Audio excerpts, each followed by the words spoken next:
Labor Secretary Marty Walsh says President Biden's infrastructure plan will help transition workers in the traditional energy sector into greener jobs. But in my one-on-one conversation today, I started by asking him about that Amazon union vote. Well, Secretary Walsh, so great to be with you this evening. Of course, you were recently mayor of Boston. You have that strong union background, which really makes you unique. But how are you going to use that, especially when labor is so tied to corporate America, which many times is not union friendly? For example, today we're just hearing that Amazon workers voted not to unionize. That's a big win for the company. So really, how in the long run do you kind of balance both of those? It's about building relationships and about listening to all sides and having those important dialogues. That's how I operate.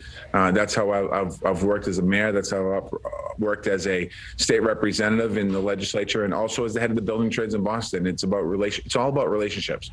And I in my time here as Secretary of Labor, I've reached out to labor. I've reached out to business. I've had conversations, and it's really about understanding, because without having businesses, you can't have labor. Without having labor, you don't have businesses. So we should be together, working together. Let's talk about the American Jobs Plan. We know part of that plan focuses on renewable energy, those green new jobs, but that also leaves many people who work in the traditional energy sector worried about their future. We've spoken to a lot of people who are really worried about their livelihood going forward. It's easy for people to make regulations when they don't see the devastation. Gillette is a coal mining, oil producing, that's what we do.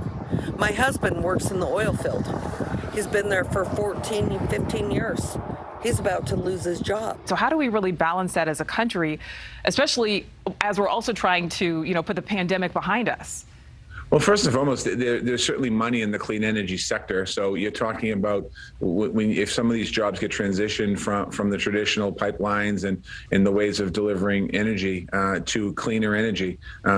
We have to retrain people in those industries, allow them the opportunity to work in those industries. And there's nothing that states that these industries should be underpaid. We need to make sure that they're good paying jobs with good benefits in there, with healthcare and other things that are needed to move forward. So I think that's something that's kind of, never really described. It's one of the fear tactics people often put out there, saying, oh my God, these clean energy jobs don't provide funding. No, they do. I mean, it's an opportunity for us to do a lot of good things by bringing clean and green infrastructure to America.